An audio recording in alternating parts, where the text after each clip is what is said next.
할렐루야. 네. 주의 이름으로 여러분을 사랑하고 환영합니다. 네. 앞뒤 좌우에 있는 분들에게 사랑과 축복으로 인사하겠습니다. 사랑합니다.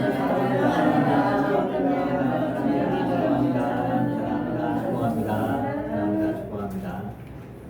사도신경으로 신앙 고백하시겠습니다. 전능하사 천지를 만드신 하나님 아버지를 내가 믿사오며 그 외아들 우리 주 예수 그리스도를 믿사오니 이는 성령으로 잉태하사 동정녀 마리아에게 나시고 본디오 빌라도에게 고난을 받으사 십자가에 못 박혀 죽으시고 장사한 지 사흘 만에 죽은 자 가운데서 다시 살아나시며 하늘에 오르사 전능하신 하나님 우편에 앉아 계시다가 저리로서 산 자와 죽은 자를 심판하러 오시리라. 성령을 믿사오며 거룩한 공회와 성도가 서로 교통하는 것과 죄를 사하여 주시는 것과 몸이 다시 사는 것과 영원히 사는 것을 믿사옵나이다. 아멘. 다 같이 찬양집 238장 찬양 들으시겠습니다.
여호와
66장 찬양 드리시겠습니다.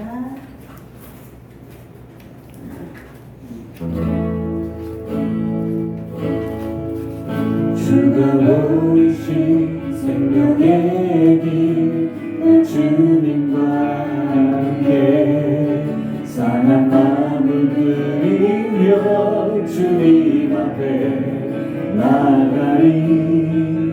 나의 의로움이 되신 주, 그 이름 예수. 나의 길이 되신 이름 예수. 나의 길 오직 그가 하시나니 나의 길 오직 그가 하시나니. 나를 발견하신 후에 내가 정금같이 내가 정금같이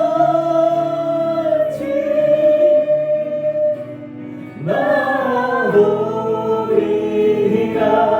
주가 보이신 생명의 길, 주가 보이신 생명의 길, 나 주님과 함께 상한 마음을 드리며 주님 앞에 나가리. 의로움이 되신 주, 그 이름 예수. 나의 길이 되신 이름 예수. 나의 길 오직 그가 하시나니 나의 길 오직 그가 하시나니. 나를 발견하신 후에 내가 정금같이 내가 정금같이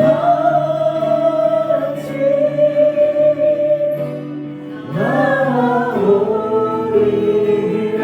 나의 길 오직 그가 하시나니 나의 길 오직 그가 하시나니. 나를 발견하신 후에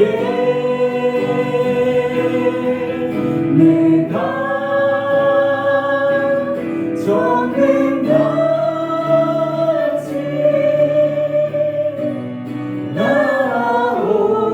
나오리라.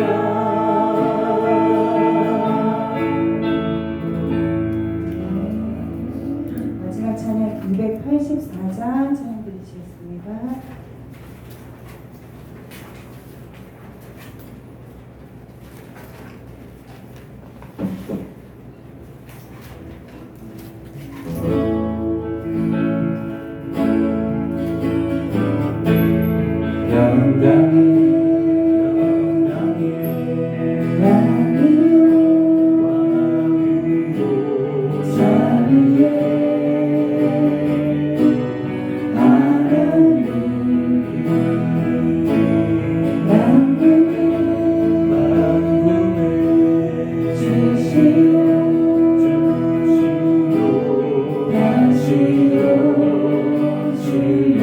영원하신 왕주를 찬양, 주님을 찬양. 온 땅 위에 높으신 주는 모든 만물 찬양, 주를 찬양, 주님을 찬양. 나의 여호와께 찬양.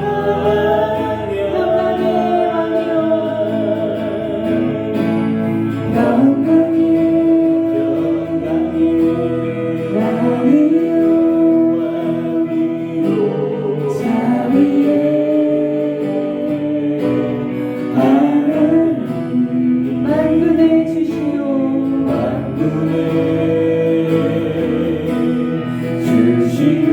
다시 오실 영원하신 왕 다시 오실 영원하신 왕 주를 찬양, 주님을 찬양.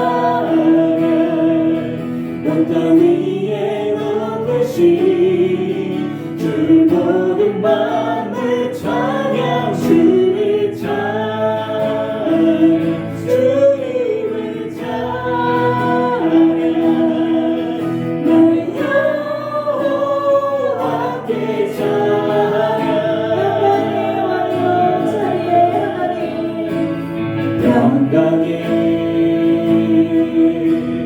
왕이요 자비의 하나님 만군의 주시오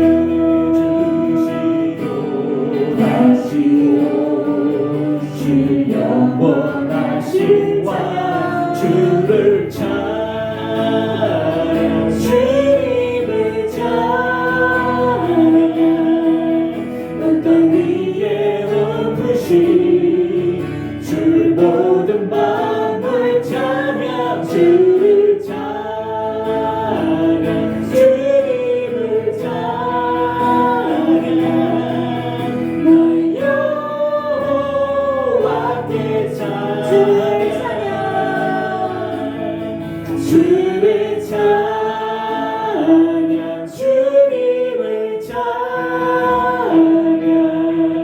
온 땅 위에 높으신 주 모든 만물 찬양 주님을 찬양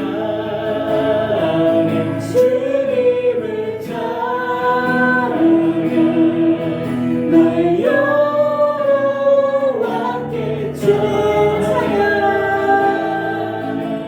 주를 찬양 주님을 찬양 온 땅 위에 높으신 주 모든 만물 찬양 주를 찬양 주님을 찬양 나 여호와께 찬양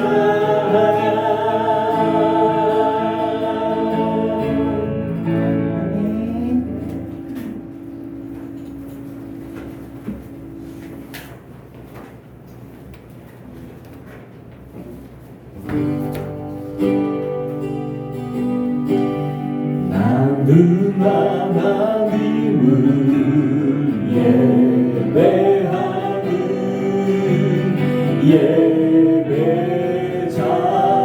예배자입니다. 내가 서 있는 곳 어디서나 하나님을 예배합니다. 내 영혼 거룩한 은혜를 향하여 내 마음 완전한 하나님 향하여 이곳에서 바로 이 시간 하나님을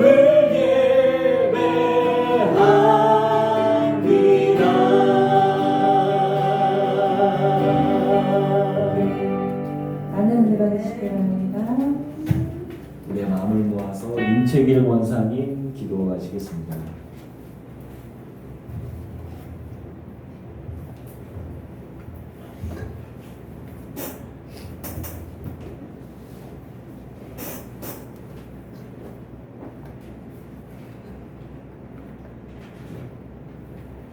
기도드리겠습니다. 종의 명예를 얻게 하시고 복음 안에서 자유케 하시는 하나님, 오늘 세상에 주님 원하신 삶을 살지 못했으나 주님의 보혈로 건강 주셔서 귀한 날 예배를 드리게 하시니 감사드립니다. 더운 날씨와 계속되는 폭우 속에도 주님의 전을 사모하는 마음을 허락하심을 감사드립니다. 귀한 시간 주님 전에 나와 예배드린 것이 축복의 권한이라 하셨사오니 저희들에게 주님을 사랑하는 복을 허락하여 주시옵소서. 주님 주시는 힘으로 세상을 이기게 하옵소서. 저희들에게 주님의 사역에 선한 일꾼으로 쓰임받게 하여 주시기를 원합니다. 은혜로우신 하나님, 저희들의 죄를 고백하오니 용서하여 주옵소서. 주님의 거룩한 전으로 나와오기까지 많은 범죄로 인하여 더러워진 저희의 심령을 고민하던 저희를 주님은 아십니다. 긍휼히 여겨 주시옵소서. 저희들 삶에 전폭적으로 간섭하시는 주님의 은혜를 저희의 교만으로 망각해 하며 살아왔습니다. 저희가 입술로는 주님이라 고백하고 시인하면서 저희의 삶의 주인은 물질과 세상적인 풍요가 아니었습니까? 저희는 용서하여 주시옵소서. 성도의 귀한 삶으로 인도하여 주시기를 원합니다. 저희들에게 주님의 성령으로 세상을 이길 수 있도록 주님 축복하여 주시옵소서. 거룩하신 하나님 아버지, 저희들 하나님의 현상을 따라 지음을 받았사오니 저희들 고통에 부딪힐 때마다 주님의 성원을 가리키며 거룩하지 못했던 저희를 고백합니다.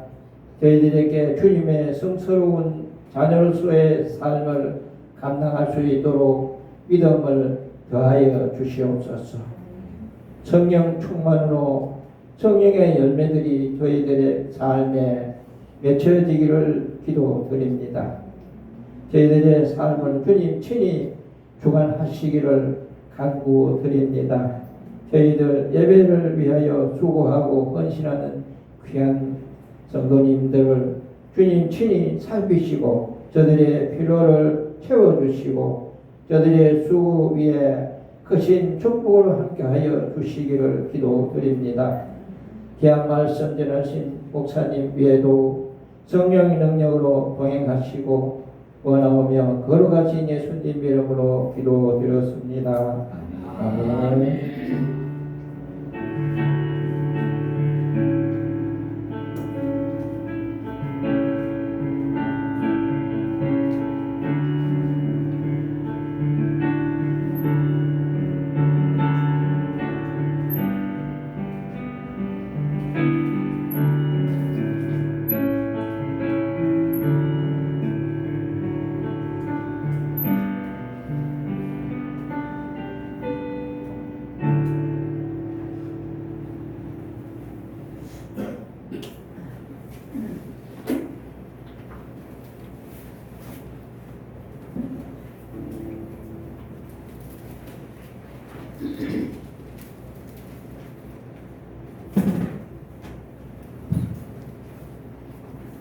할렐루야.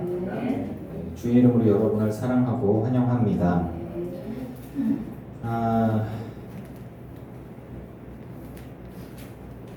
수해로 인해서 많은 분들이 어려움을 겪는 사람들이 있습니다. 기도하실 때 이들을 위해서 중보로 좀 기도해 주시면 좋겠고요.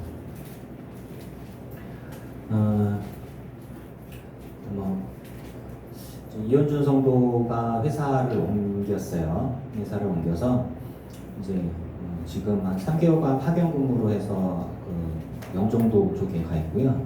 그러고 나서는 또 이제 울산 쪽으로 갈 것 같은데 공교롭게도 이제 저랑 비슷한 일을 하는 쪽으로 이제 또 가게 됐어요. 몸 쓰는 거를 하려고 갔는데 컴퓨터를 하고 엑셀 프로그램 돌리고 막 관리하고 원청사 욕 먹고 막 하는 일을 하더라고요. 그래서 감사하게도 이제 그래서 주일날에 좀 쉴 수 있는 건데 몇 년 만에 또 쉬는 거니까 네 그렇습니다. 그래서 기도를 좀 해주시면 언젠간 오지 않을까. 목사도 이럽니다. 가족을 구원하는 게 쉬운 게 아니고 가족들 전도하는 게 멍 때리고 있는 저희 자녀들 교육하는 것도 만만치 않습니다. 네. 아시죠? 네. 비가 많이 와서 지난주에 제가 여름이니까 우리 냉면 먹으러 나갑시다. 와 했는데 주중에 연락 받고 비가 계속 왔는데 무슨 냉면이요.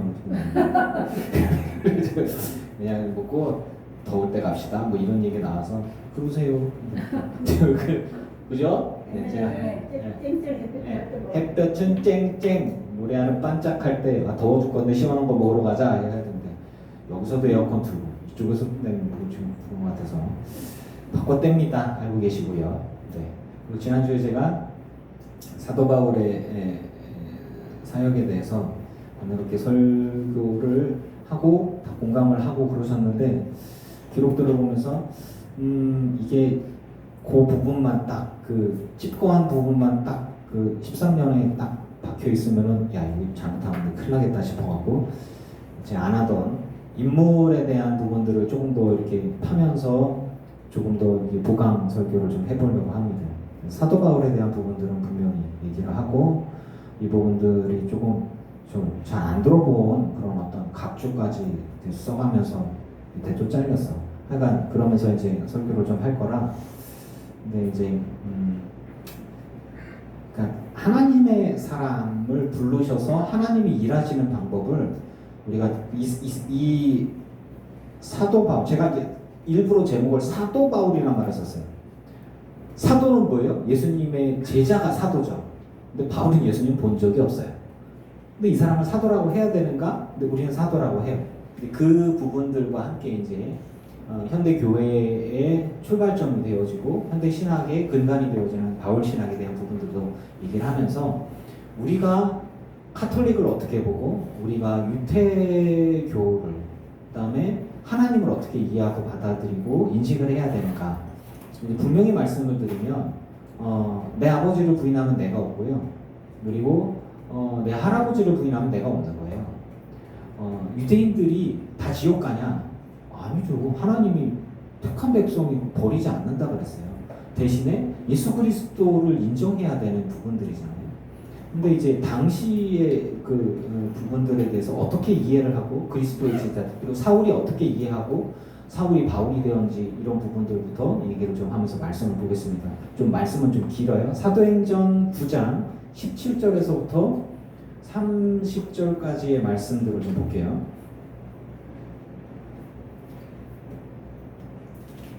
사도행전 9장 17절부터 30절까지 말씀. 이 부분들을 짧게 딱 나오면서부터 이제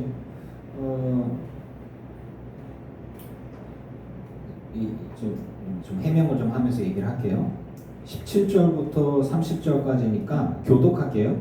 아나니아가 떠나 그 집에 들어가서 그에게 안수하여 이르되 형제 사울아 주 곧 내가 오는 길에서 나타나셨던 예수께서 나를 보내어 너로 다시 보게 하시고 성령으로 충만하게 하신다 하니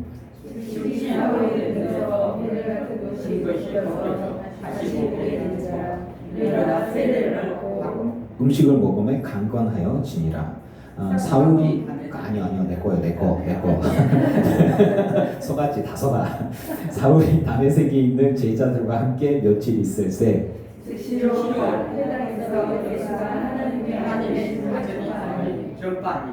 듣는 사람이 다 놀라 말하되 이 사람이 예루살렘에서 이 이름을 부르는 사람을 멸하려던 자가 아니냐. 여기 온 것도 그들을 결박하여 대제사장들에게 끌어가고자 함이 아니냐 하더라.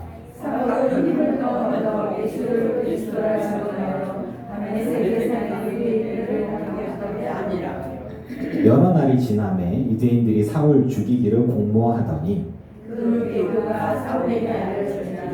그들이 그를 죽이려고 밤낮으로 성령까지 죽이거늘 그의 제자들이 밤에 사울을 광주리에 담아 성벽에서 달아내리니라.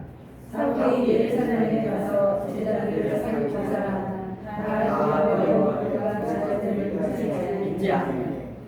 바나바가 데리고 사도들에게 가서 그가 길에서 어떻게 주를 보았는지와 주께서 그에게 말씀하신 일과 다메섹에서 그가 어떻게 예수의 이름으로 담대히 말하였는지를 전하니라. 사울이 제자들과 함께서 예루살렘에 출입하니 또 주 예수의 이름으로 담대히 말하고 헬라파 유대인들과 함께 말하며 변론하니 그 사람들이 죽이려고 힘쓰거늘 형제들이 알고 가이사랴로 데리고 내려가서 다소로 보내니라. 아멘. 자, 이 말씀만 보면은 요 부분들이 불과 며칠 사이에 다 일어난 것 같죠. 근데 이제 이게 성경이 쓰여지는 거가 대략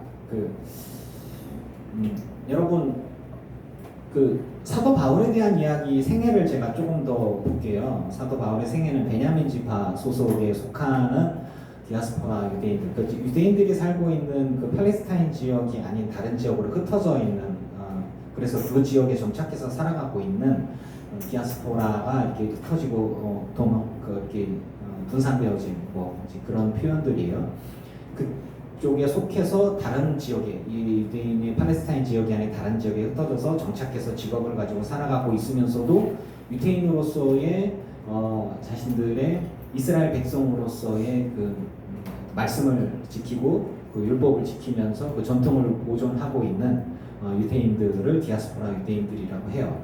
로마 지역 치하에서 길리기아 지방이라고, 로마 통치하에 있는 길리기아 지역, 지금은 튀르키예, 예전에 터키죠. 터키 지역에 있는 튀르키예 지역에 있는 도시의 중심 도시예요. 다소라고 되어 있는데, 거기서 제가 저거에 이렇게 보면은 클레오파트라 안토니우스의 역사적으로 봤을 때 그들이 만남의 러브 스토리, 클레오파트라하고 설교를 해도 될 만큼, 근데 이게 역사 이야기를 하게 될 것 같으니까. 근데 이제 한 구도시예요. 대단한 여인입니다만은, 그러니까 왕들, 제국의 수장, 장군, 이제 이 사람들, 하여튼 이 사람들의 러브 스토리를 얘기를 하면 설교가 또 딴 길로 가니까, 일단은 그런 문명이 발달되어지고 교육이 이루어진 아주 잘, 그리고 헬레니즘 문화가 굉장히 융성한, 그리스 로마 문화가 굉장히 융성했던 그런 교육이 발달하고 돈도 많고 문화적으로도 잘 발달되어진 그런 도시에서 유대인으로서 태어납니다.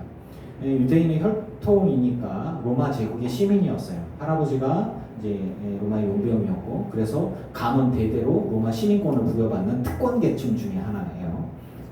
돈을 주고서 로마의 시민권을 사는 사람들, 로마 시민이면 보호를 그만큼 받고 특권 계층으로서의 삶을 살아가죠. 그렇죠. 미국의 시민권을 갖고 전 세계 돌아다니고 있는 사람들이라고 보면 되겠는 거예요. 그러니까 미국인들은, 미국의 시민은, 미국 군인들 이렇게 되어지면 어느 곳에 있든 미국은 막 가잖아요. 그게 국력이거든요.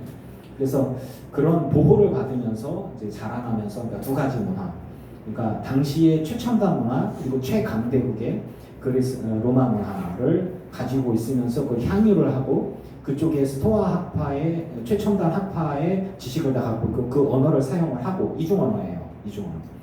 그쪽 언어를 사용하고 그쪽의 지식을 갖고 있으면서, 또 하나는 나는 유대인이다 그러면서 이스라엘의 문화를 갖고 있는 그러니까 태어난 지 8일 만에 할례를 받고, 그 다음에 한 달 만에 하나님 앞에 속죄 예물을 드리고 이렇게 하는 거죠.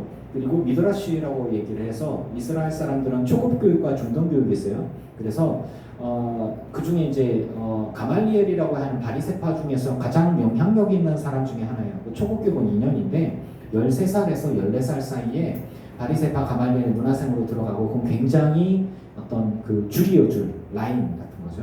그래서 굉장히 자랑스러운 거고, 그리고 철저하게 교육을 받으면서 말씀을 배우고 외우고 그리고 해석하고 그걸 적용하려고 하는 그 사람들. 그래서 하여튼 엄청나게 외워요. 구약의 말씀부터 해서 엄청나게 외우고, 그것만 끝나는 게 아니라 그걸 적용을 하려고 하죠. 초급 교육은 대략 짧은 2년 기간인데, 중등 교육 같은 건 15년의 시간이 걸려요. 그래서 그 기간 동안에는 이제 랍비로서의 수업 같은 것들이에요. 꽤 오랜 기간입니다. 그래서 아주 어렸을 때 다소에서 나와서 출세의 꿈을 안고서 이스라엘에 올라온 거죠. 외국 출신의 이스라엘이 태생을 갖고서 온 거죠. 그러고 나서는 베냐민 지파 소속의 외국의 유대인이 외국에서 태어나서 외국에서 자라고 외국 문화를 갖고 있는 이스라엘에 왔어요. 이스라엘 예루살렘에 왔어요. 곳에서 교육을 받아요. 그러고 나면은 그 사람들하고 경쟁하는데, 자기가 어떤 우위를 차지하려면 얼마나 열심히 살았겠습니까? 이제 사울이라고 하는 이름으로 그곳에 있잖아요. 근데 이 사울이 바울이 되어지는 것들 좀 얘기해 볼게요. 사울, 바울은 파울로스라고 해서 작다는 뜻이에요. 여러분, 사울은 누구의 이름으로 시작됐어요? 왕의 이름으로 시작됐죠. 그러니까 사울 왕의 이름이죠. 그러니까 베냐민 지파의 사울 왕. 이게 바울이 왜 사역을 하면서 바울이라는 이름을 썼냐 그 의미부터 보면 사울 그러면 사울 왕을 떠올라요. 왕과 같은 자, 존귀한 자, 고귀한 자가 되어라 라고 베냐민 지파 안에서 자랑스럽게 사울이라는 이름으로 나는 사울이야. 그래 사울 그래 우린 사울의 이름을 알지. 그 이름에 부끄럽지 않게 너는 그 율법 박자가 되고 뭐 이렇게 성장하고 뭐 되라 뭐 이런 식으로 되어지는데 그런데 나중에 사도 바울이 되잖아요. 바울은 뭐냐면 작은 자라는 거죠. 그러니까 본인이 복음을 전하면서 나는 사울이에요.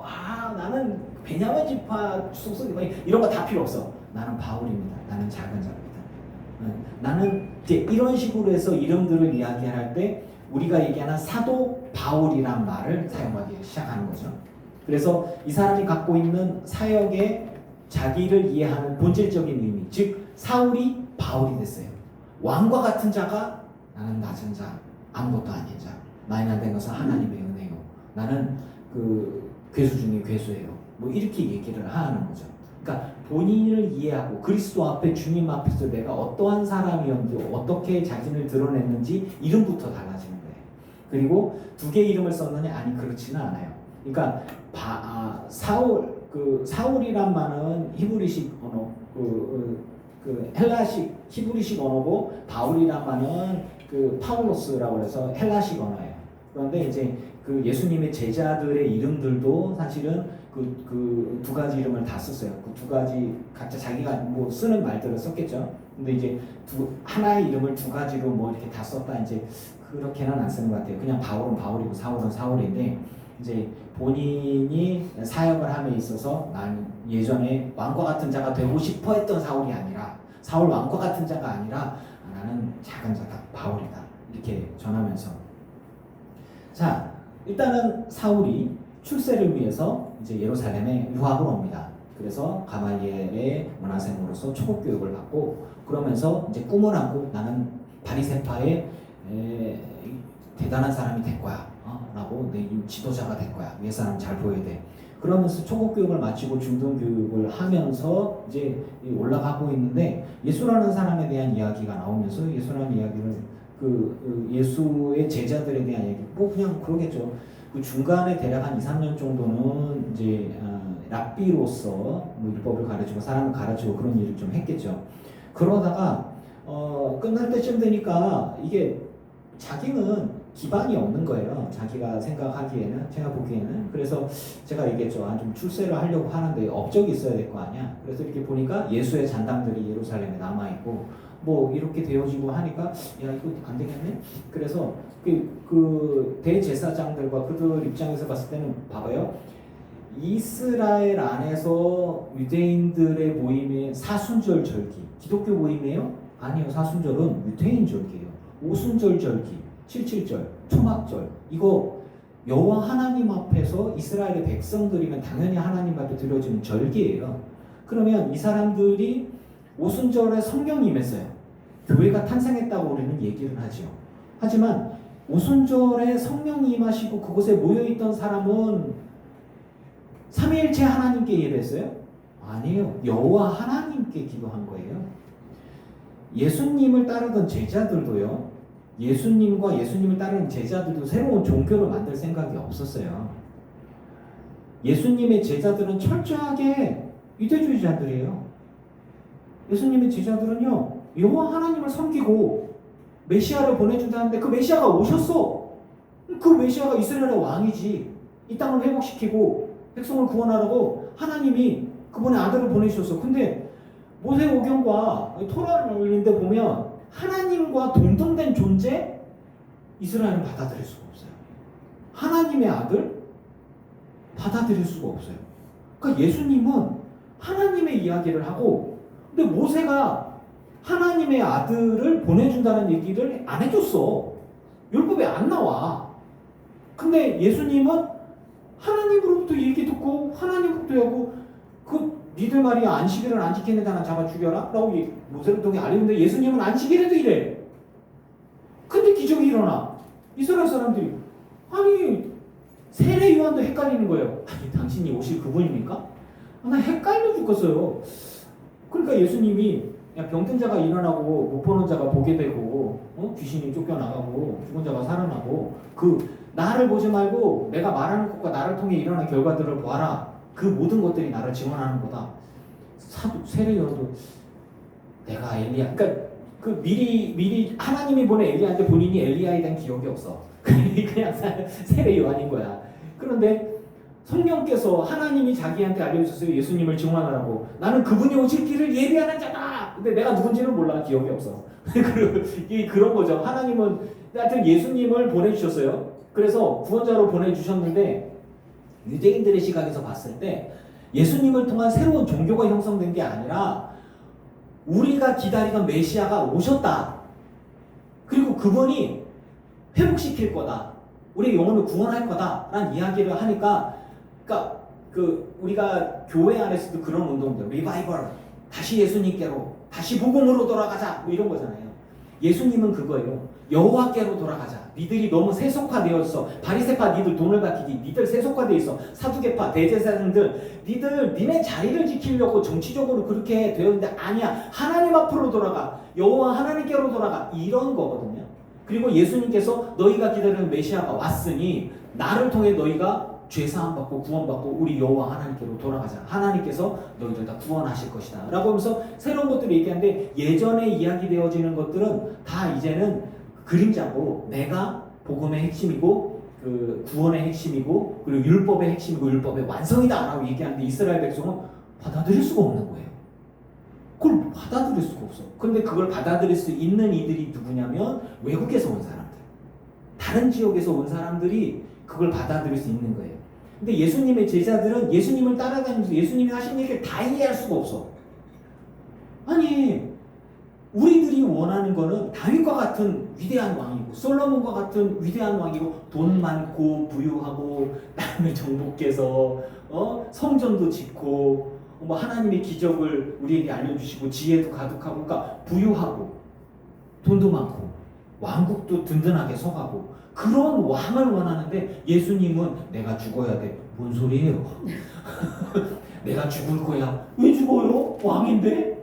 이게 제자들은 그 수준에서 딱 이 돌 위에 돌 하나도 이 성전 다 무너질 거야. 근데 내가 사흘 만에 이렇게 40년 동안 이거 성전을 짓는데 어떻게 사흘 만에? 그건 성전이란 게 뭐냐? 하나님과 너희 사이를 이어주는 게 성전 아니겠냐? 이 성전을 바라보고 기도하면 내가 너희의 기도를 듣고 내가 너희에게 응답해 줄 거다라는 게 성전인데, 이 성전 필요가 없어. 내가 곧 하나님께로 인도해 주는 다리야. 예수님이 그 얘기를 해주는 건데 사람들은 뭔 얘기지? 이런 거잖아요. 예수님도 그 선문답 같은 얘기를 하신 거예요. 그러니까 예수님의 제자들도 이스라엘이나 율법이나 모세오경에 그 토라에 함몰되어 있어요. 근데 하나님이 온 인류를 창조하시고 인류를 구원하시고 난 계획이 있는데, 이스라엘을 이렇게 보니까 저것들은 생각이 지들밖에 몰라. 자기 생각들에만 한정되어 있고, 율법이 이들에게 하나님께로 나아가는 길을 열어주고 하나님의 백성이 되고 하나님의 자녀이 되는 길을 열어줬는데, 거기에 딱 매몰돼서 그렇게 그냥 나는 제사를 드리니까, 나는 번제를 드리니까 너는 하나님의 백성이고 나는 구원을 받아. 네가 가난한 건, 네가 병 걸린 건 하나님 앞에 잘못해서야. 너 11조 드려? 너 금식해? 너 구제했어? 먹고 살 것도 없는데 무슨 12조를 드려. 굶어 죽게 생겼는데 못해요. 그거 봐, 나는 하나님께 복을 받아서 이렇게 지도자가 되고 돈도 많고 그런 거고, 너는 저주를 받아서 그런 거야. 장애를 갖고 태어나서 못 먹고 더러운 환경에 있고 그렇게 되어지면 이게 유전자도 변이가 되면서부터 이게 잘못될 수가 있잖아요. 그러면 저주를 받아갖고 장애를 갖고 태어났거나 잘못된 거야. 이런 식으로 이스라엘 백성은 선민 백성이 이렇게 되어지면서, 그러면서 로마의 눈치를 보면서 하나님 여호와여, 언젠간 메시아가 오시면 저 칼을 들고 다윗처럼 다른 땅나 다 죽여버려. 그리고 난 다음에 이제 전복 전쟁을 하고 이런 거를 생각을 하는데, 하나님이 인류를 구원하시고자 예수님을 보내주시고 메시아를 보내주는데, 유대인들이 이게 이들의 밴댕이 손가락지 갖고 지들밖에 몰라요. 이런 상황이 되어졌어요. 그리고 예수님이 이제 부활 승천하시고 난 다음에 제자들이 어떡하지? 그러면서 이제 승천하시고 바라보시고 성령이 임하시고 난 다음에 제자들을 사도들을 통해서 120명의 사람들이 기도하는 가운데 성령이 임하셨죠. 성령이 임하시고 난 다음에 그때 모였던 사람들이 다른 지역에서 오순절을 절기를 지키려고 주님 앞에 예루살렘에 왔던 사람들이 그 모습을 보고 함께 성령을 받게 되고 교회가 부흥하기 시작합니다. 그리고 예루살렘 지역, 예루살렘의 모든 사람들이 막 바리새파의 지도자들이나 사두개인들이나 이런 뭐 제사장들까지도 그 도에 복종을 했다고 하니 그러면 야 예수가 진짜 메시아인가 보다. 야 이제 예수가 왕이었나 보다. 그런데 대제사장과 사두개인들 이게 공회는 정치 종교의 핵심인데 이들의 결정은 곧 이스라엘의 결정인데 누가 눈치가 보여? 헤롯의 눈치가 보여. 헤롯은 누구의 힘을 믿고 있어요? 로마의 힘을 믿고 있다. 분봉왕. 이스라엘을 이렇게 잘라갖고 이쪽 이렇게 딱 분봉왕은 잘라서 통치하고 있는 왕으로 세워졌는데 정통성은 없어. 에돔 족속이에요. 에돔에 예수님을 다윗의 자손이라고 했는데 이제 그런 모든 것들이 엮여 있는 것 가운데 야 이제 예수는 죽여야 되겠다고 사람들이 죽였잖아요. 자꾸 예수 얘기하면 불편하잖아요. 이제 이런 상황들 속에서 이제 대제사장들이 그런 사람들이 일어났고 핍박을 해야 되는데 제사장 그래도 종교 지도자잖아요.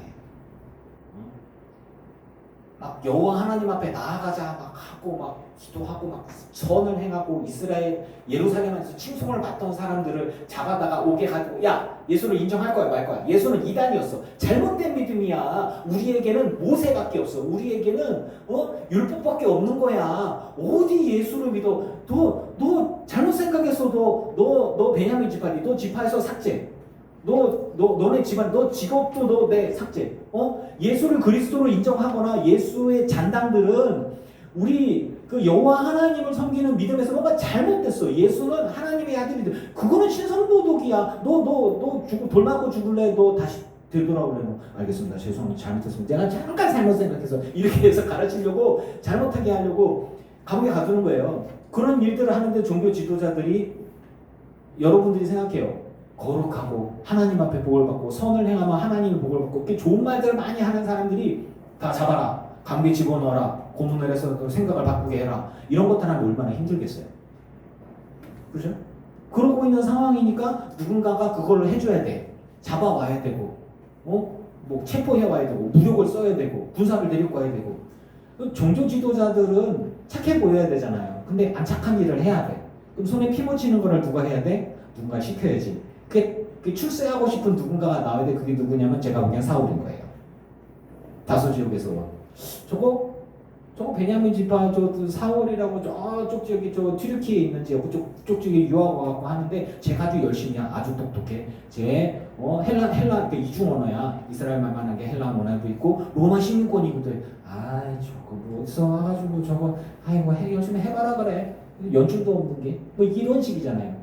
대제사장들은 가문들이 있어요. 가문들이 돌아가면서 자기 지키고 있고 바리새파는 가말리엘의 그 문화생으로서 했고 바리새파로서 해도 지들끼리끼리 해먹는 거지. 저 외국에 있다고 내가 무슨 이스라엘에서 무슨 큰 자리 차지하겠어요. 그러니까 사울이 야 실적을 좀 높이려면 뭐 해야 되겠어요? 뭐 좀 해야 되지 않겠어요? 그래서 중등교육을 받는 후반기에 15년 이후에 대략 29살쯤 되는 게 내가 나설게요 라고 했을 겁니다 아마.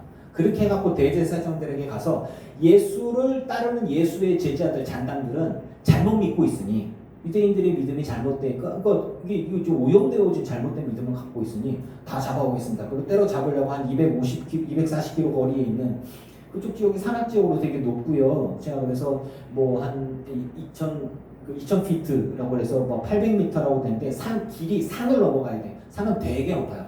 엄청 고생길이에요. 그렇게 다 빙둘러서 산이기 때문에 또 길이 또 엄청 높은 산으로 이렇게 나와 있어서 거기를 가겠다고 가다가 주님을 만났네. 그 사울이 그래서 주님을 만나고 이제 스데반이 순교당할 때 29살쯤에 이제 그 스데반이 순교할 때 겉옷을 돌 던지는데 걸리적거리니까 옷을 벗으니까 이거 훔쳐가지 않게 쭉 쌓아놓고 지키는 거 그리고 당연히 저건 죽어 마땅해. 스데반 저거 죽어 마땅해. 저건 돌쳐 죽여야지. 뭐 이런 생각들. 그런 생각들이 가득한 이제 사울이 그렇게 나와서 이제 예수 믿는 사람들을 잡으러 뭐 다메섹 지역까지 갑니다. 그쪽 지역까지. 이게 좀 멀어요. 근데 거기까지 가갖고 그냥 하는 거예요. 로마에 핍박이 있을 때 유대인들이 죽었을 때 15,000명가량이 죽었다는 기록이 있어요. 그러니까 꽤 많은 사람들이 좀 있었던 것 같아요. 근데 이제 다메섹 도상에서 예수님을 만나고 그러고 난 다음에 이제 그 다음에 제가 얘기를 하는데 예수님을 만나고 나서 13년 이후에 이제 안디옥으로 가서 사역을 했다고 얘기하고 다소에 도망가서 13년간 치과했다고 되어 있는데 그 과정 중에서 제가 해명을 한다면 대략 아라비아에 3년간 있었다. 그러니까 다메섹에서 주님 만나고 아라비아에 3년간 있었다라고 갈라디아서에 나오는 얘기가 있어요. 그래서 목사님 이거 잘못된 거 아닙니까? 아라비아라고 얘기하는 게 시나이 반도의 아라비아에 보면 이렇게 사막 지역, 광야라고 생각할 수 있는데 이 부분들도 좀 얘기하냐면 아라비아 사막에 있는 다메섹이 아니라 아라비아의 나바티아 왕국이라는 왕조가 있어요. 그 왕조에 그러니까 이제 데가볼리 성들의 일부와 거리와 거기가 되게 크거든요. 그래서 페트라라고 얘기하는 곳과 보스트라라고 있는 왕국의 주요 도시들이 있는 곳에서 그쪽에서 이제 복음을 전했던 곳으로 보고 있습니다. 여러분 우리가 노방 전도하는 거 되게 쉽지 않잖아요. 그리고 복음 전하고 교회를 세우는 게 쉽지가 않은데 그런데 유대인들은 이스라엘이 망하고 다시 회복되어지는 과정 중에 있으면서 이제 디아스포라고 유대인들이 흩어졌잖아요. 이렇게 흩어지는 과정 중에 유대인들은 자기들만의 정체성을 지키기 위해서 회당을 지었어요. 회당. 유대인들만의 말씀을 나누는 모임들이 있어요. 그곳에서 모세오경을 읽거나 회당에서 말씀을 읽고 이렇게 이야기하는 부분들이 이렇게 있습니다. 그러니까 언제든지 간에 구약의 말씀을 누구든 이렇게 쫙 걸어가지고 읽고 그 다음에 이 말씀은 이런 말씀입니다. 우리 여호와 하나님께서 이렇게 말씀을 주셨습니다. 얘기할 수 있는 거예요. 그러니까 언제든 진리에 목마르고 메시아에 대해서 하나님 나라의 뜻에 대해서 목마른 사람들이 모여서 우리 교회 같은 공간이에요. 그런데 그러니까 이제 여호와 증인도 그렇고 보면은 여호와 증인도 보면 그런 얘기를 해요. 누구든지 간에 담임 목사가 없고 누구든지 간에 오늘 말씀을 읽고 일어나서 이 말씀은 이런 것 같고 나에게 이렇게 말씀을 주신 것 같습니다. 은혜가 됐을 때 그래 잘했어 이런 분위기가 있거든요. 그러니까 그 뒤에 말씀들이 있고 그 두루마리를 꺼내서 예수님께서 하셨던 것처럼 사울도 그런 회당들 중에 가서 유대인들이 많이 모여있는 지역들 중에 가서 그곳에서 말씀을 읽고 이 말씀은 이루어졌고 그 말씀이 누구냐면 예수 그리스도다. 사람들이 읽다가 뭔 소리야? 그래서 헬라파 유대인들이 들고 있어서 야 예수는 죽었고 어떻게 하나님의 아들이야? 말도 안 돼. 이런 얘기가 나왔을 때 여러분 스데반이 자기를 돌로 치려 하는 사람들 앞에 설교를 되게 길게 했죠. 그 기억나죠? 근데 그 내용이 뭡니까? 예수는 그리스도요. 아멘. 그게 아니잖아요. 자기들의 역사를 다 얘기하잖아요. 초반부터 아브라함부터 해갖고 모세 때 해갖고 막 누가 제가 그 얘기를 했잖아요. 니들이 믿는 하나님이나 내가 믿는 하나님이나 같은 하나님인데 그런데 알고 보니까 너와 내가 함께 믿고 기다리던 메시아가 누구냐? 그분이 예수다. 기승전 예수님으로 끝난 거예요. 그 이야기를 해명을 하는 거죠. 사도 사울이 복음을 전하면서 교회가 형성되고 신자들을 만날 수 있었던 건 뭐냐면 이스라엘 사람들이 어느 곳에 가든지 회당을 짓고 기도하고 예배하고 있는 공간들이 있어요. 그곳에서 복음을 전한 거죠. 시작은 말씀. 모세오경 갖고 너무너무 쉽게 이 말씀은 지들도 몰라. 그냥 읽어. 여호와 하나님께서 무슨 말씀을 주셨는지 모르지만 아무튼 이 말씀. 그런데 이거를 아주 깨끗하고 분명하게 해석해주는 사람이 누구냐? 예수님이면 다 통하는 거예요. 예수님이면. 그러니까 이제 그곳에 가서 아라비아 쪽에 가서 3년간 있으면서 그리스도의 복음을 전합니다. 그리고 그런 부분들이 나중에 나와요. 3년 이후에 다시 예루살렘에 잠깐 들러서 한 2주간 있고 난 다음에 33세에 다소에 들어갑니다. 그리고 다소 자기 고향으로 가서 적어도 진짜 5년간 기록이 없어요. 그러니까 정말 아무것도 못해. 여러분 10몇 살에 외국 지역에서 나와가지고 출세하겠다고 나와서 이게 지금 33세에 고향 다소에서 5년간 칩고 38세가 될 때까지. 근데 그 와중에 유대인들 가운데, 유대인들 공동체 가운데 사울에 대한 소문이 났을까요? 안 났을까요? 났죠. 아니 대제사장에게까지 가서 예수의 제자들과 잔당들, 잘못 믿고 있는 유대의 이단 무리들을, 이단 사상을 갖고 있는 무리들을 척결하고자 출세하겠다고 증거를 받아가다가 잠깐 미쳐가지고 어느 순간 보니까 예수를 그리스도로 증거하고 있는 사람이 되어버렸어요. 그러니까 아주 골치가 아프죠. 그리고 소문이 다 났죠. 그래서 사울은 저거 미친놈 이렇게 되어버리는 것입니다. 그리고 죽여버려야 돼. 근데 또 아는 게 많아. 똑똑한 사람이니까. 스토아 철학의 아주 달인이고 헬라어도 잘하고. 그러니까 이게 언변이 뛰어나요. 이제 그런 상황들에다가 또 하나는 뭐냐면은 이제 유대인 말씀도 잘 알아요. 그런 상황에서 헬라파 유대인들이 이제 사도 바울하고 사울하고 같이 이게 언쟁을 통해서 그리스도가 메시아가 예수님이 아니다라는 얘기를 하고 싶은데 다 반박을 해줄 수 있는 거예요. 스데반도 하나님의 말씀에. 근데 이제 사도행전을 쓰면서 신기한 건 뭐냐면 예수님의 제자 베드로와 요한이 함께 있으면서 기적을 일으키긴 했지만 그의 설교도 참 은혜로웠어요. 그 마가의 다락방에서. 하지만 헬라 문화와 그 언변에 있어서 사도 바울과 같은 지식과 체계가 온전히 갖추어지지 못해. 예수님의 제자들이 그렇게 똑똑한 사람들이 아니란 말이에요. 그렇지 않았어요. 현대 우리 기독교의 조직신학의 틀에 갖춘 사람이 바울이에요. 그래서 바울 신학이 위대한 겁니다. 바울이 없었다면 예수님과 예수님의 제자들이, 사도들이 있었기 때문에 교회가 시작되어졌지만 현대 교회의 기본의 틀은 바울 신학이에요. 그런데 그 기간에 그것들을 정립하는 시간이 언제였냐? 적어도 며칠 동안 금식하면서 앞을 안 보이는 시간들이 있었고 아라비아에서 복음을 전하는 시간들이 있었습니다. 그때 누가 보조자 도와주는 사람이 있었냐? 없었어요. 그냥 사울은 미친놈이었어요. 예수 믿는 사람들을 잡으러 갔다가 예수님을 만났더니 어쩌다니 막 쓰러지더니 그 순간에 막 그 얘기만 하는 거예요. 내가 다메섹에 가는 동안에 주님을 만났고 그분에게 뭐 이런 얘기만 하면서 그분이 메시아다. 기승전 예수는 메시아다. 근데 반박을 하려는데 말씀을 더 잘 알아. 다른 이야기를 얘기하는데 이길 수가 없어. 그러니까 저거 죽여야지. 이렇게 되는 거예요. 그러니까 남자들이 그러잖아요. 여자들이랑 막 말싸움하다가 혀가 꼬여. 아니 쟤껏 이러고 그냥 여자들이 따다다다다 얘기했는데 남자가 말하면 허는 이게 아니지. 유대인들이 똑같은 거예요.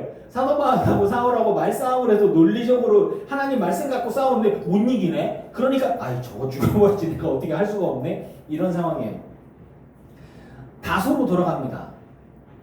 다소에서 40이 되기 전까지 38이 될 때까지 사울은 어땠을까요?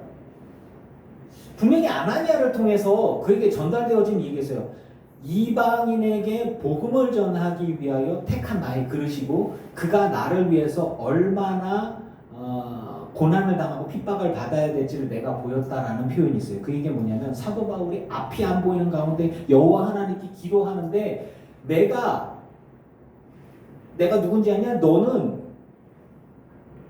네가 나를 핍박하고 그래서 내가 너에게 내가 누군지를 보여주고 그리고 앞으로 네가 나 때문에 어떠한 고난을 당하고 어떤 핍박을 당할지를 보여줄 거야. 너는 온 세계와 이방을 위해서 그건 뭐야? 여호와 하나님을 전하고 메시아 예수 그리스도를 전하는 사도로서 내가 너를 불러서 쓸 거다라고 다메섹 도상에서 불렀어요. 그때가 29이에요.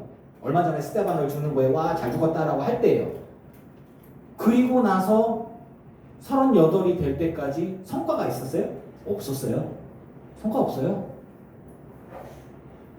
자, 제가 여러분들께 얘기하고 싶은 건 그런 거예요. 하나님이 내가 너를 들어 쓰겠다. 다윗을 통해서 하나님이 다윗을 불렀어요. 내가 저를 기뻐하고 내가 이는 내 마음에 합한 자다. 저를 통해서 내가 다 하겠다 막 하시고 난 다음에 다윗은 10년간 겁내 도망다녔어요. 언제 죽을지 모르고. 그죠?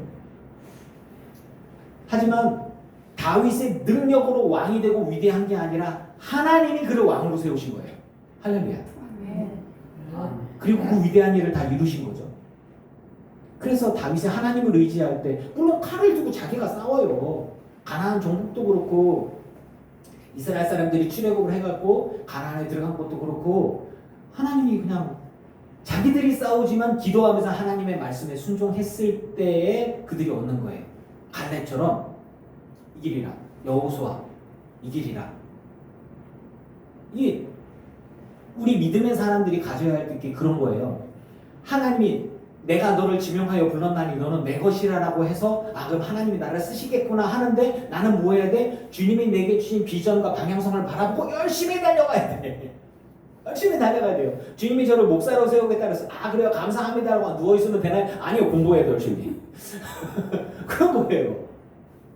하나님이 우리에게 어떠한 무언가를 주셨어요. 그렇다면 그것이 하나님께서 내게 주신 사명이라고 되어지면 내게 준 능력, 기질, 재능, 환경, 조건 이런 모든 것들을 다해서 아버지께서 기뻐하실 일이 무엇일까를 위해서 이 마음에 열심을 다해서 달려가는 거예요. 목숨을 걸고.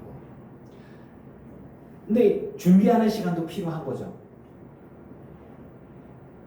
사울은요, 다소에 있는 동안에 제가 분명히 말씀드렸지만 가족들에게 도움을 얼마나 받았을까요? 사울이 살던 집은 굉장히 초라했다고 그 사람의 생가가 터가 남아있는데 굉장히 초라하고 굉장히 단촐하고, 그러니까 말 그대로 집에서 내놓은 자식 정도밖에 안 되는 거죠. 그러면 이 사람은 언제든지 대제사장님 제가 잠깐 미쳤었나 봅니다. 나 예수 안 믿으려고 이러면 되잖아요. 근데 그게 아닌 거죠. 오직 예수, 오직 말씀, 그리고 순종하고. 그래서 38세에 수리아 안디옥 교회에 바나바가 그에게 찾아갑니다. 그래서 잠시 교사를 한 기록이 좀 남아 있어요. 그래도 그거 끝나고 난 다음에는 다시 다소에 가서 기거했고요. 그리고 이제 예루살렘 교회에 기근이 있어서 구제비를 모았을 때 바나바가 또 그 안디옥 교회에서 모아놨던 구제금을 가지고 예루살렘에 전달하러 오는 길에, 큰 돈이니까 그런 길에 사울이 동행하기도 합니다. 41세 되어졌을 때 29살에 이제 예수님을 만나고 41세가 되어졌을 때 다소에 기고하고 있는 사울에게 이제 그 바나바가 찾아옵니다. 그리고 그 사울이 주님을 만난 후 10여 년이 넘은 시간들 지나고 나서 세계 선교 사역을 위해서 하나님이 이제 바나바를 통해서 사울을 부르는 거예요. 여러분, 하나님이 하나님의 사람들을 사용하고 부를 때 뭐 그 사람에게 막 뭔가 보여주고 막 대단하게 이끌어주고 아니에요. 이게 핍박을 당하고 고난당할 때 살려고 바구니 타고 도망오고 누가 살려줬어요? 그 제자들이 옆에 있는 사람들이 도와준 거고, 복음을 전하러 갔는데 아무도 뭐 인정 못 받고 그냥 아랍에서 막 복음 전하고 돌아다닌 거예요. 거절당하고. 그러면서 자기가 나름대로 그 헬라파 유대인들이나 예수 그리스도를 대적하는 유대인들과 그 율법적으로 하나님의 말씀을 가지고 예수가 왜 그리스도인가, 모세오경의 토라에서 그리스도가 어떤 분이냐라는 부분들에 대해서 치열하게 자기가 갖고 있는 지식들과 싸운 거죠. 그러면서 정립을 한 것입니다. 그렇게 해서 준비되어지고 사역하기 시작한 게, 자기가 복음을 전하겠다고 나온 게 다소에 그냥 짱 박혀 있었어요. 오랜 시간을. 어떤 이들은 13년이라고 얘기하고 어떤 이들은 대략 10여 년이 넘는 시간이라는 동안에 잠깐 나와서 예루살렘 뭐 갔다 오기도 하고 잠깐 나와서 안디옥 교회에서. 그런데 사울이라는 사람의 정체성을 봐봐요. 다소 지역에 외국 문화를 갖고 있고 온전한 이스라엘의 이제 유대인들의 인정받는 가문의 이 사람이 아니라 헬라 문화를 갖고 있고 그쪽 지역에서 그쪽 출신하다가 그 사람 데려다 굳이 뭐 할 게 뭐 있어요. 그리고 유대인들, 예루살렘 출신에 있는 유대인들, 그리고 그쪽에 있는 지도자들, 혹은 그쪽 예수님을 따라다니던 사도들이 아니더라도 그 제자들과 예수님을 봤던 사람들, 사울은 예수님을 본 적이 없다니까요. 그러면 유대인들 공동체 안에서도 사울은 미친놈 취급을 받고 인정 못 받고요. 예수님을 따르던 제자들과 그 라인 쪽에 그 모임들 안에 있던 유대 공동체, 예루살렘 교회와 예루살렘 공동체 안에서 사울이라는 사람이 인정되겠습니까? 그 출신을 아는데 그러니까 이쪽에 가도 인정 못 받고 저쪽에 가도 인정 못 받고 완전히 개밥의 도토리인 거예요. 아무도 인정해주지 못하는, 아무도 박수 쳐주지 않는 아주 외로운 사람이에요. 근데 내가 예수를 만났어, 복음을 전해. 그럼 사람들이 야, 너 예수 봤어? 못 봤어? 나는 봤어. 근데 어떻게 예수를 전해? 예수님 만나서 난 환상적인 주님을 보았다고. 그건 네 얘기지. 나는 예수님을 따라다닌 사람이야. 우리 아버지가 예수님을 따랐어. 나 아주 어렸을 때 예수님 보았어. 이런 이야기죠. 그러면 사울의 입지가 어떻겠습니까? 아무도 인정해주지 못하고 의심스러운 거죠. 예루살렘 공동체에서 예수 믿는 사람들한테 이렇게 가려고, 야, 오지마. 너 네가 예전에 했던 걸 알아. 저거 언더커버야. 저거 속여가지고 우리한테 와갖고 수뇌부들 잡아다가 대제사장한테 갈지 모르는 놈이야. 저는 어떤 놈인지 아주 악독한 놈이야. 스데반 죽을 때 옷 찢기고 있던 저 나쁜 놈이야. 대제사장한테 제일 먼저 앞서서 했던 놈이야. 저쪽에 숨어서 있다가니 예수 믿는 사람들 다 잡아다가 감옥에 가두려고 그렇게 한 거죠. 이런 상황이라는 거죠. 자, 여러분 사울의 상황이 이제 좀 공감이 되십니까? 이해가 되세요? 거기까지 갔습니다. 그러고 있는 상황에서 아무도 인정 안 해주는데 바나바가 그를 인정하고 거기에다가 합니다. 사업을 같이 하고. 하나님은 사도들을 통해서가 아니라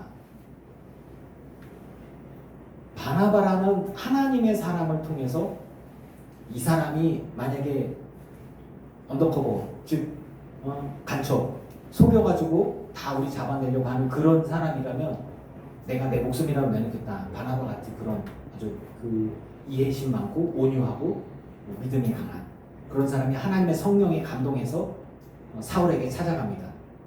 예루살렘 교회 안에서도 인정받지 못하고 유대인들 안에서도 인정받지 못하는 그 이단자 같은 사울에게 찾아가서 사역을 같이 요청을 합니다. 근데 그 사람이 하나님의 사람인 거죠. 하나님이 그렇게 사용하신 거죠. 그렇게 해서 다소에 오랫동안 칩고하고 있던 그 사울을 바나바가 데리고 나와서 안디옥 교회 공동 목회자로 함께 가게 되어집니다. 42세가 될 때까지 이제 준비하고 있죠. 여러분 안디옥 교회가 그리스도인이라는 칭호가 최초로 있는 곳이 그곳의 부흥과 은혜의 역사가 강력하게 일어나게 되어집니다. 하나님이 함께 하셨죠. 그러면서부터 이제 성령의 보내심을 받아서 성령께서 사울과 바나바를 따로 세워라라고 얘기해서 선교를 해라.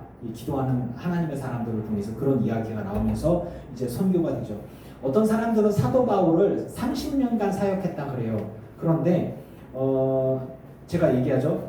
스데반이 죽고 그 다음에 주님을 만날 때가 29인데 사도 바울이 순교당할 때가 주후 이제 68년 정도, 67년이에요. 그러니까 대략 한 65세 언저리라고 63세에서 65세 언저리거든요. 그러니까 30년이 되면 다메섹 도상에서 주님을 만나고 난 이후부터 계속 복음을 전해야 되는 거예요.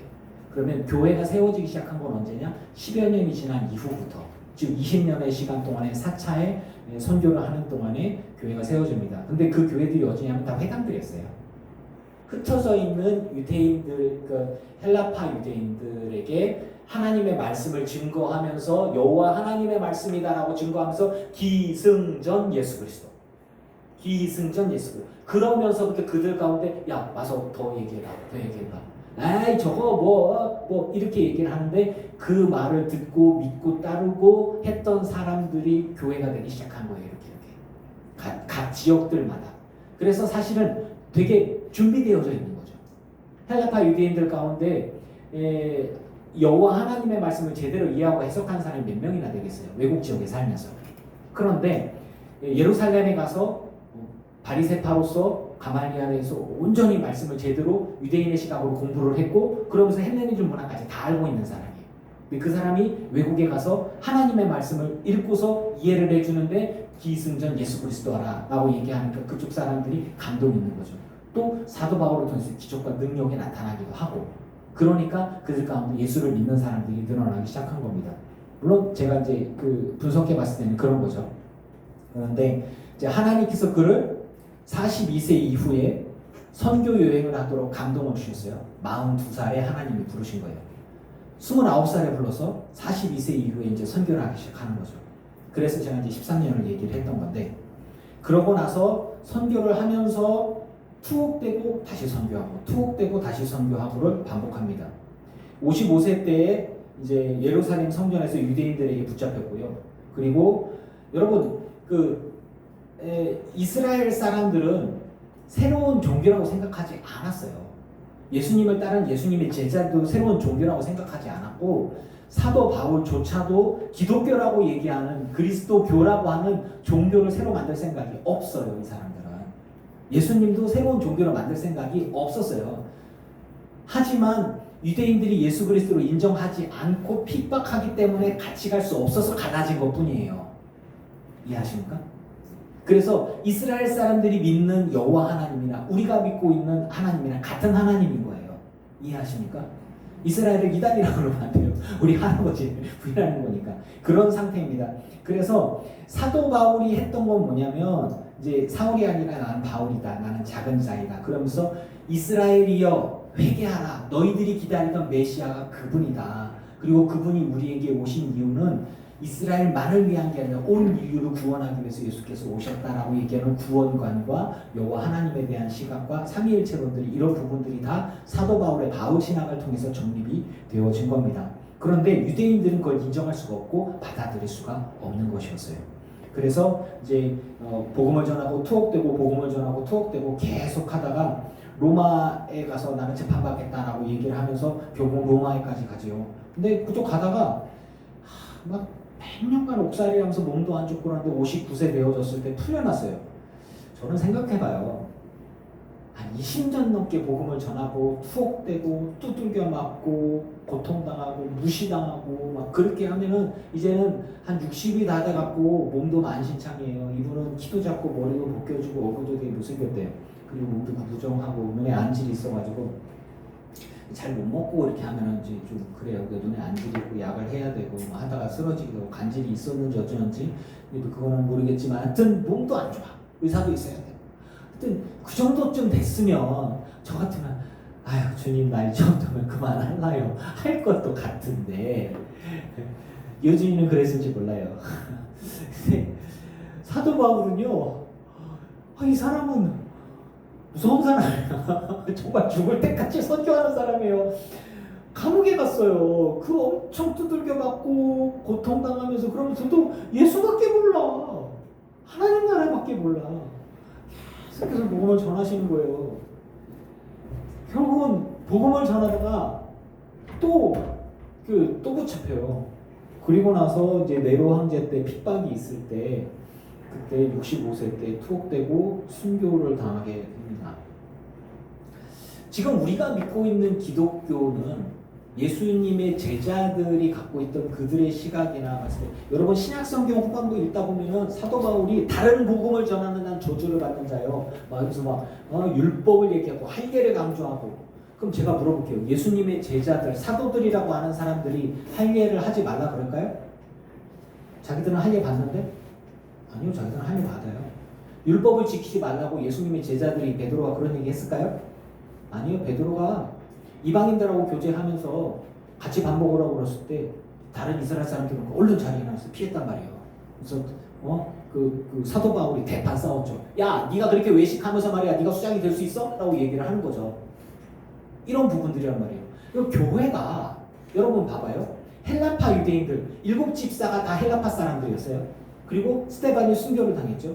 그리고 사도 바울이 복음을 전하면서 헬라파 유대인들이 있고, 헬라파 그 교회가 있고, 그 다음에 그 이스라엘파 유대파 교회가 있어요. 그런데 과부들 중에서도 음식을 나눠주고 하는데 구제 중에서 왜 헬라파 과부들한테 먹을 거를 안 줘?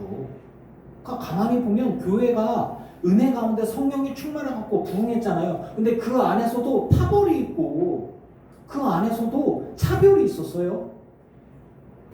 그리고 그 제자들의 의식 수준이라고 그러는 것들이나 사도들의 의식이나 그리고 교리라고 하는 것들이 완전하지가 않았어요. 인간적인 모습들이 충분히 있었어요. 디다케라고 해서 점심을 같이 나누면서 기도하고 주신 음식을 나누는데, 어떤 이들은 많이 먹고 취해가지고 이러고 있고 배불러갖고 먹다는 게, 어떤 이들은 먹을 게 없어갖고 굶고 있어. 근데 안 나눠줘. 유대인들의 의식 수준과 그들이 갖고 있던 시각들이 고스란히 나와 있는 게 교회 안에서의 역사적인 모습들이란 말이에요. 그렇게 나와 있다 보면 야, 교회가 은혜가 아니라 뭐야? 있는 자는 더 있고 없는 자는 또 굶고 이거 다 똑같이 해줘야지 왜 그래? 이런 불만이 나오고 뭐 그런 거. 우리 교회 안에서 찌그럭찌그럭 됐던 게 초대교회 안에서도 찌그럭찌그럭 됐던 얘기가 충분히 다 있다는 얘기입니다. 다 은혜롭지만은 않은 거예요. 그런데 그럼에도 불구하고 교회가 여기까지 왔어요. 그럼에도 불구하고 그러한 찌그락찌그락대고 막 인간적인 모습들과 죄악된 모습들이 있음에도 불구하고 사도 바울 같은 사람들이나 사도 바울도 혈기도 얼마나 부렸는지 몰라요. 그렇게 자기를 인정해주고 이끌어주고 자기의 사역을 바탕을 만들어준 바나바랑 대파 싸우잖아. 마가 요한 데리고 와고 아이고 걔를 어떻게 돼? 우리를 한시타고에 가버리고 성경 공부했던 건데 우리를 떠나버린 사람을 어떻게 하지 않냐고. 용서가 안 된다고. 당신은 용서를 해야 안 된다고. 성경에서 보면은 진짜 진심으로 혈기를 부리면서 성을 내면서 싸웠다는 단어가 나오는 거예요. 바울과 바나바. 그리고 흩어지죠. 하나님의 사람, 성령의 사람들도 그렇게 인간적인 모습들 가운데 그럼에도 불구하고 우리가 믿고 있는 교회, 교리, 그리고 믿음의 기본이 사도 바울을 통해서 이루어진 것입니다. 예수님을 한 번도 본 적이 없는 그 사람을 통해서 말이죠. 되게 신기하죠. 오늘 세상을 구원하시고자 하는 하나님의 경륜의 기초는 바울을 통해 이루어졌어요. 예수님을 통해서 구원이, 그리고 제자들을 통해서 교회가, 성령을 통해서 이렇게 막 흩어졌지만 그리스도 교회의 출발이 안디옥 교회고, 그리고 그곳에 바나바와 바울이 있고, 그리고 예루살렘 교회로부터 교회가 시작되어졌지만 그리스도 교회라는 별명이 붙은 것은 안디옥 교회부터예요. 그리고 그곳에 사도 바울이 있고, 그리고 헬라파 유대인들을 통해서 외국에 복음이 전파되어 시작되어졌고, 해외 선교, 이방인 선교에 대한 개념이 이제 사도 바울부터 시작되어지는 것입니다.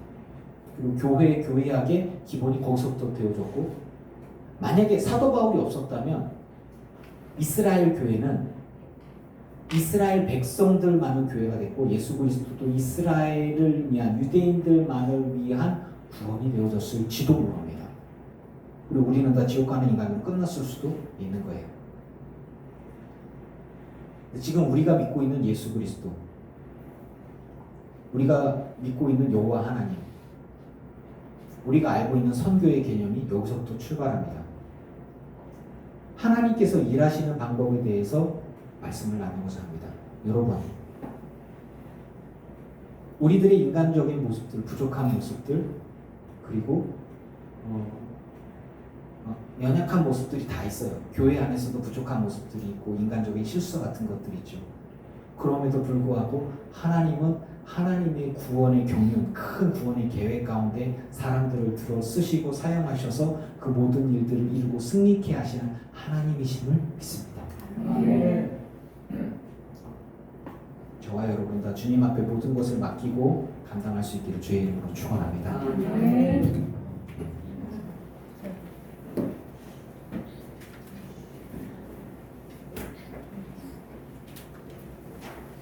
에어컨이 너무 세죠? 너무 추워요. 좀 세요.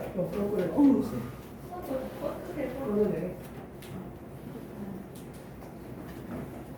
나 긴팔 입는데 나도 추울 것 같아. 이게 배부른 고민인데 다음에는 좀 온도를 좀 높이자. 아니면 그냥 끄든가. 안 켜도 될 것 같아. 그냥 꺼.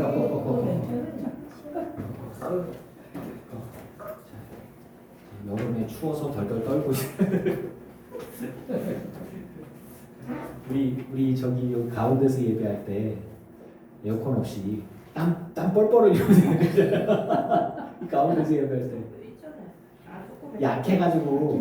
약해가지고 땀 뻘뻘 흘리면서 예배했죠. 238장을 찬양합시다.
소망이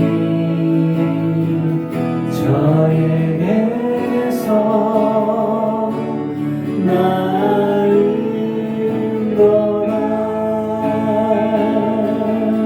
오직 주만이 나의 반석, 나의 구원이시니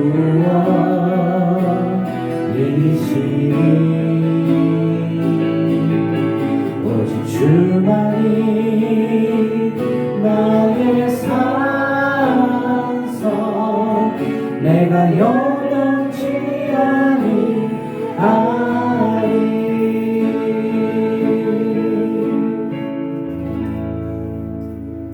주님 앞에 예물 드린 이들이 있습니다. 이들의 삶과 이들의 예물을 받아주소서. 하늘의 신령한 곳으로 땅의 기름진 복으로 누르고 얻으러 넘치도록 하여 채워 주시옵소서. 사도 바울의 삶과 그의 사역들에 대해서 더 깊이 볼 수는 없었고 겉핥기로만 쭉 사역들을 보았는데, 하나님께서 하나님의 사랑을 부르시고 준비시키고 사용하시는 모습들을 보고 묵상합니다. 주님이 우리를 부르시고 우리를 준비시키고 우리를 사용하시는데 그저 하나님께서 하심을 믿고 묵묵히 주신 사명 감당하는 우리 모두가 되기를 원합니다. 어떤 이는 위대한 사도요, 전도자로, 선교사로 부르기도 하고, 나처럼 작고 연약한 사람, 부족한 사람, 그냥 내게 주신 것들을 내가 감당하는 것에 최선을 다하고 그냥 그것으로 만족하는 사람도 있습니다. 근데 주님이 나보고 위대하라고 하지 않으셨고, 주님 나에게